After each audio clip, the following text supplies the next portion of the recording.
अस्सलाम वालेकुम। मेरा नाम डॉक्टर अब्बास है। मैं रही मुबारक पॉली क्लिनिक के बिहाफ पे मालूमाती वीडियोस बनाता हूँ। आज हम डिस्कस करेंगे हीट स्ट्रोक के बारे में। इससे पहले अगर आप लोगों ने हमारे चैनल को सब्सक्राइब नहीं किया तो सब्सक्राइब कर लें और साथ में बेल के आइकन को भी प्रेस कर दें ताकि आने वाली हर वीडियो आपको टाइम पे मिल सके। So let's start. अब ये हीट स्ट्रोक क्या है? हीट स्ट्रोक बेसिकली बॉडी की ओवर हीटिंग है जो कि किसी वजह से भी हो सकती है, यानी बॉडी का टेम्परेचर बढ़ जाए। या तो वो धूप में काम करने से हो सकता है, मजदूर लोगों को हो सकता है, या जो खिलाड़ी धूप में खेल रहे होते हैं उनको हो सकता है, या जो ड्राइवर हजरात हैं वो गाड़ी के केबिन के अंदर बैठे रहते हैं और गाड़ी के इंजन की हीट उनको आती रहती है, या उनको हो सकता है। अब इसकी मैकेनिज्म क्या है, ये होता कैसे है?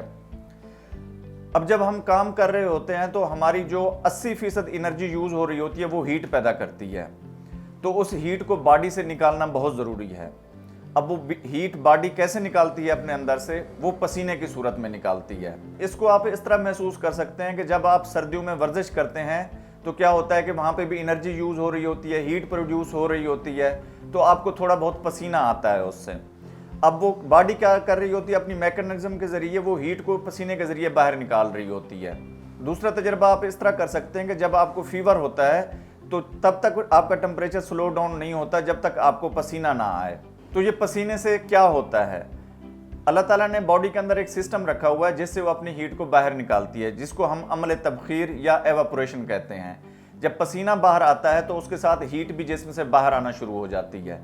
ठीक है, तो आपने फील किया होगा कि जब आपको पसीना आता है तो ठंडी आपको हवा लगती है, जिससे बॉडी का टेम्परेचर और भी स्लो डाउन होना शुरू हो जाता है और इसी तरह बॉडी की हीट जो है वो नॉर्मलाइज हो जाती है। अब ये बॉडी नॉर्मली तो फंक्शन अपने परफॉर्म कर रही है। अब ये हीट स्ट्रोक क्यों होता है? बॉडी तो अपना प्रॉपर फंक्शन कर रही है, यानी कि पसीना भी बना रही है और हीट भी बैलेंस कर रही है। तो हीट स्ट्रोक किन लोगों को होता है? हीट स्ट्रोक उन लोगों को होता है जिनके अंदर पानी की कंसंट्रेशन बॉडी के अंदर कम होती है, यानी कि पानी की मिकदार बॉडी के अंदर कम होती है, या वो मुसलसल काम कर रहे होते हैं, बॉडी एग्जॉस्ट हो जाती है, तो उनको होता है। अब ये लोगों को ओवर हीटिंग क्यों होती है? फिर ओवर हीटिंग इस तरह होती है लोगों की कि लोग जब गर्मी में काम कर रहे होते हैं, एक तो बाहर का टेम्परेचर बहुत ज़्यादा होता है और फिर ह्यूमिडिटी यानी नमी होती है इन्वायरमेंट के अंदर, जिससे बॉडी में पसीना बहुत कम आता है। इसी वजह से बॉडी का टेम्परेचर भी ज़्यादा स्लो डाउन नहीं हो सकता। इसी वजह से बंदों को ओवर हीटिंग या हीट स्ट्रोक हो जाता है। इसीलिए इस मौसम में वर्जिश करने से या कोई मुशक्क़त वाला काम करने से थोड़ी एहतियात बरतें, या फिर अगर करना मजबूरी हो तो अपना वाटर लेवल बॉडी का मेंटेन रखें, उसको ज़्यादा से ज़्यादा वाटर इस्तेमाल करें उस वक्त, और ज़्यादा से ज़्यादा नमकियात वगैरह लें, अदरवाइज इसके बहुत ही खतरनाक नताइज हो सकते हैं। अब ये पूरा प्रोसेस कैसे होता है? बेसिकली जब बॉडी वर्क कर रही होती है तो एनर्जी यूज़ हो रही होती है और वहाँ से हीट पैदा हो रही होती है, तो उस हीट को बॉडी ने बाहर निकालना होता है। वो निकालती है पसीने की सूरत में। अब जब पसीना होता है वो कहाँ से आता है? पानी वो बॉडी के अंदर से आता है, जो बॉडी के अंदर स्टोर्स जमा होते हुए उससे आता है, या फिर सेल के अंदर जो पानी होता है वो बाहर आना शुरू हो जाता है। जब सेल वाला पानी बाहर आता है तो उसके अंदर जो एक मीडियम मेंटेन किया होता है बॉडी ने, वो उसमें डिस्टर्बेंस आना शुरू हो जाती है। तो वहाँ पे जो प्रोटीन्स होती हैं मीडियम के चेंज होने की वजह से वो डीनेचर होना शुरू हो जाती हैं और सेल मेम्ब्रेन लीकी हो जाती है, जिससे फ्लूइड बाहर आना शुरू हो जाता है। और अगर वही लीकी सेल मेम्ब्रेन वाले सेल्स बहुत ज़्यादा हो जाएं तो बॉडी के अंदर क्लॉट बनाना शुरू कर देते हैं, यानी खून जमना शुरू हो जाता है, जिससे हार्ट, लंग और किडनीज डैमेज हो सकती हैं। अब आपको कैसे पता चलेगा कि बंदा जो बेहोश पड़ा हुआ है ये हीट स्ट्रोक का है या इसको मिर्गी वगैरह का दौरा तो नहीं पड़ा हुआ?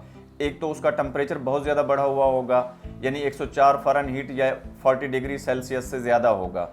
दूसरा, या तो फिर वो कंफ्यूज होगा, यानी कि पहचान नहीं रहा होगा जगह कि मैं कहाँ हूँ, या मेरे ये साथी ये कौन है, साथी वर्कर जो हैं मेरे, या फिर वो बेहोश पड़ा होगा।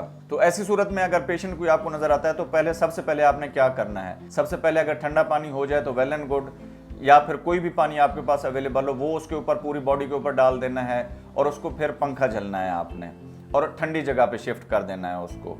और इसी दौरान 11 22 पे आपने कॉल करनी है, क्योंकि इसका जो पेशेंट होता है वो ज़्यादा देर सर्वाइव नहीं कर सकता। बॉडी की एक लिमिट है, ऐसे टेम्परेचर को वो मैक्सिमम हाफ आवर तक बर्दाश्त कर सकती है, उसके बाद वही सेल डीनेचुरेशन वाला प्रोसेस स्टार्ट हो जाता है। तो इसीलिए उसको जल्दी से जल्दी हॉस्पिटल पहुंचाना चाहिए, जहां पे उसकी वाटर रिप्लेसमेंट थेरापी होगी, या उसको ठंडी जगह पे रखा जाएगा, जिससे उसके बॉडी का टेम्परेचर नॉर्मल होना शुरू हो जाएगा और पेशेंट को बचाया जा सकता है।